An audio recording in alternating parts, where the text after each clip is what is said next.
How is it going out there, esports world? Welcome once again to BossFightTV's The Reload. This is our 41st episode on the road to 52. Almost a year into this. We want to thank you guys for watching us for a whole year. We're going to be covering September 4th through September 10th, all of your esports news. As always, my name is Josh Engel, also known as Anti-Pro. And I'm Mike Bisson, a.k.a. Mohawk Mike. Preemptively, it's almost a year. Tech Attack Tournament 2, North America release tomorrow! Oh, jeez! I can't wait for that Snoop Dogg's day. I'm pretty sure we were talking. I think that's the last song Snoop Dogg did as Snoop Dogg. I think so. Because now so he's Snoop Lion. Now he's going to live That's on a collector's forever. item. He's going to live on forever in Tekken. On Craigslist, one code for the Snoop Dogg Tech Attack Tournament 2 stage. Look it up in the Cincinnati Craigslist video game section. $40. It could be yours. Get it before they change it to Snoop Lion. I don't know. I actually haven't heard any of his new music as Snoop Lion. Has he? I don't know if he came out. I don't think. I don't know. We'll have to see. Anyways, maybe we'll change the intro music next week if we don't get sued or something. Yeah. Anyways, we're gonna go ahead and start off the show like we always do. We want to thank our awesome sponsors, iHeart Esports. Check them out at iHeart Esports on Twitter or iHeartEsports.com. They obviously make awesome esports stickers of death and destruction. Both death and destruction. So make sure you listen throughout this episode for a chance to win stickers from iHeart Esports. There will be a special code in there somewhere, but we don't even know what it is. No. We'll come up with it. And normally it's zany and crazy and wacky, like the Animaniacs. I'm sorry. I just had to do it. But we're going to go ahead. We're going to start out with League of Legends once again. This is 2 weeks in a row. Unprecedented. First things first, we have the Southeast Asia Nationals / Qualifiers for the final Season 2 event, which will be happening in a couple weeks. Let's take a look at how the teams did there. First place, we have the Saigon Jokers. Second place, we have the Singapore Sentinels. And third place, I actually don't know what this stands for, but it's the Philippine teams from the Philippines. It's TNCGG.PH. I know PH stands for Philippines, though, probably. But everything else, I don't know. Maybe there's just GG. Maybe that's their team. I don't know. Anyways, it was pretty cool to watch. You know, normally, especially like in Starcraft as well, is like when you watch players from different regions, the play style is so different. Whereas StarCraft now, there are so many people from different regions that have been playing together in tournaments for years, and this is the first time that we're getting to see other play styles. And then, I mean, these finals are going to be ridiculous to see because if you take a look back at the MLG arena event, the Koreans really threw a wrench in a lot of the North American teams' gears. So who knows? We'll see. Anyways, we also, talking about Korean, we have the on-game net tournament, the summer tournament, which is called The Champions. You might be familiar with it, whether you watch League of Legends or StarCraft 2. Let's take a look at the results there. First place, we have Azubu Frost, which is the sister team of Azubu Blaze, which won the recent Major League Gaming event. Or that was the arena, not the actual championships. Then second place, we have CLG EU. Then Najin Sword, number 3, and Azubu Blaze, as I said before, which did really well in the MLG Arena event. They actually placed 4th. So congratulations to those teams. League of Legends is really, really ramping up. Next season, Season 3, if you remember a couple episodes ago, and I'm sure you know if you follow League of Legends, they're actually paying the top teams a salary. And when I say they, I mean Riot. Riot itself. So it's going to be pretty crazy to see how it goes. So congratulations to all those teams. Should be pretty interesting. End of Season 2 and start of Season 3.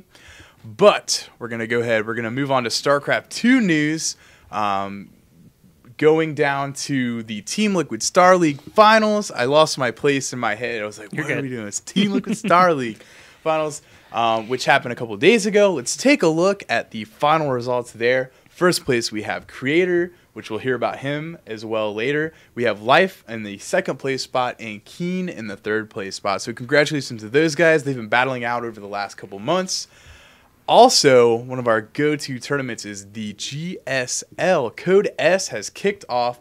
We're in the round of 32. I'm not going to go over every group. First off, we're not even done with the groups. I have A through D, which has been completed. I'm only going to give you the 2 that advanced from each group. I'm not going to read 1,000 names. Mike's like, yes, I'm so happy. So let's take a look at the results here. From Group A, we have Seed and Leenock coming out on the top 2 spots, and this is in order. So Seed first, Leenock second, which Leenock actually just came home from his victory at Major League Gaming. Hero and Symbol took out Group B. Group C, the top 2 players were Curious and Marine King Prime. Then in Group D, we have Happy and Rain, which Rain is not happy. Rain is sad. I'm just saying. I don't like Rain. Chuckle. Ha ha. Anyway, so that actually wraps up the StarCraft 2 news. It's kind of been slow lately in the StarCraft 2 world. It shall be picking up very soon, especially with DreamHack coming up, which should be pretty awesome. Yeah. But we also have some fighting game news. As always, we can't forget our buddies over in the fighting game community. Mike, why don't you tell us what's going on? Well, for the last couple of weeks, we've been following the Topanga League 2, which is out of Asia. This is for Super Street Fighter 4 Arcade Edition version 2012. This works as kind of one of those ongoing, multiple week, multiple month kind of round robin plays. And from last week we reported that we are done with the online portion, so now we're in the offline portion. So this is actually this past weekend, or actually it was Thursday through Sunday, we actually had players who were ranked 5th place through 10th place played in the lower bracket round robin LAN quote unquote finals to see which 2 players would actually advance to meet the top 4 players in the ultimate upper round robin culmination. So with that, let's go ahead and get into results. Technically, 1st place and 2nd place, but it's kind of 5th and 6th as far as the ranks goes. We have Sako and Euro, who both went 4-1, so they have qualified to move into the upper finals to meet. They will be playing with Daigo, Kazunoko, Fudo, and Bonchan. Once again, those are the players who already qualified in the upper league. And then after that, we have Hatani, Mochi, Momochi, and Kai Obetsu, which all of them unfortunately will be going home. They are no longer be playing in the A League. Oh well. Better luck cool. next time. We still love you guys. As of course, we will bring you more about this in the next coming weeks as we are getting ready to wrap everything up. This has been a very long series, to say the least, because normally, fighting game news, we're like, yeah, this event happened, this event happened, and this event happened. No, this has been a very long time. A lot of good matches altogether. Again, if you'd like more updates, go ahead and go to SRK, and they actually have matches and some more, specific things to go over. But those will be your top 6 heading into the upper round robin league finals. Oh yeah. And that is actually all I have for fighting game news this week. But moving on to another thing that is very near and dear close to my heart. First person shooters. As Shootmania, we have the Impressive Gaming League, who is actually a very notorious Quake online Quake league, doing Quake Live and Quake 3 and CPM and CPMA and all these different variations. They will actually be holding their first ever large-scale Shootmania tournament in which 56 teams from all across the world have signed up. They had an allotment, 56 teams allowed, 56 teams signed up, so this will be very good to see. And there's not many Shootmania, tournaments going on. No, so not it's a lot. Everyone's got to get what they can get.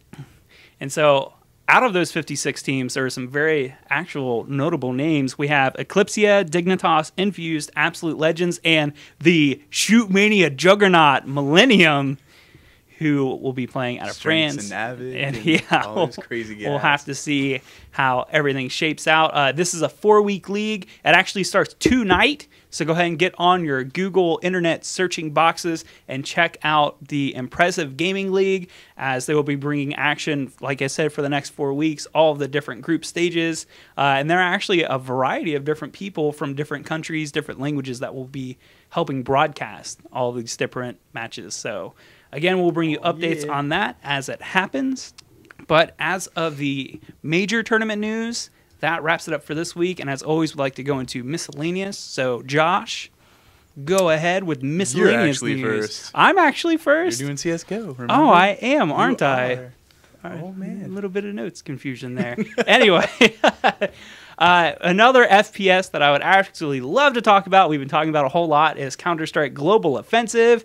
And boy, have the rumor mills been spinning. Ooh, a whole lot of stuff going down.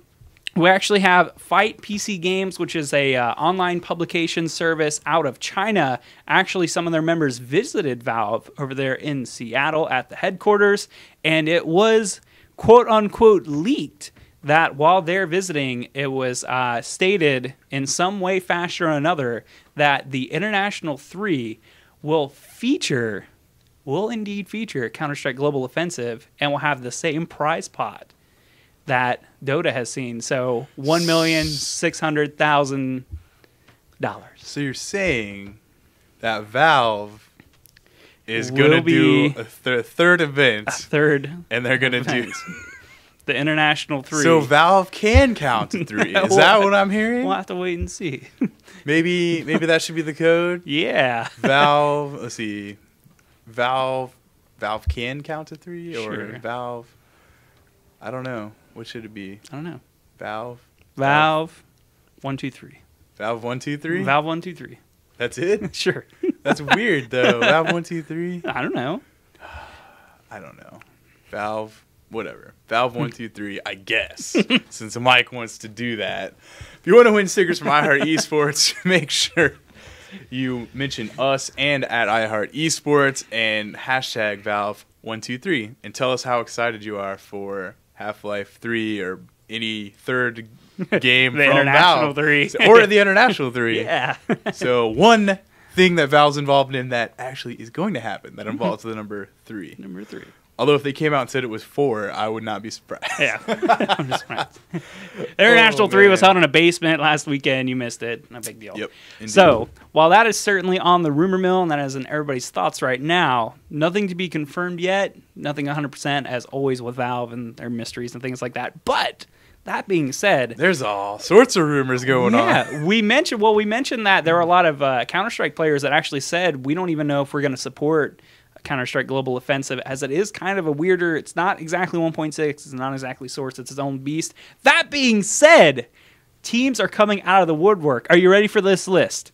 Wing Fact, ESC Icy Box is actually going by the name again now, actually playing in some online leagues. We have DN Gaming, Infused, and Reason Gaming all picking up, acquiring, putting forth a CSGO Very team. nice. I like. So if there is a International 3 and it features CSGO, there are a lot of teams that are actually moving forward into it. So that actually wraps up all my miscellaneous news.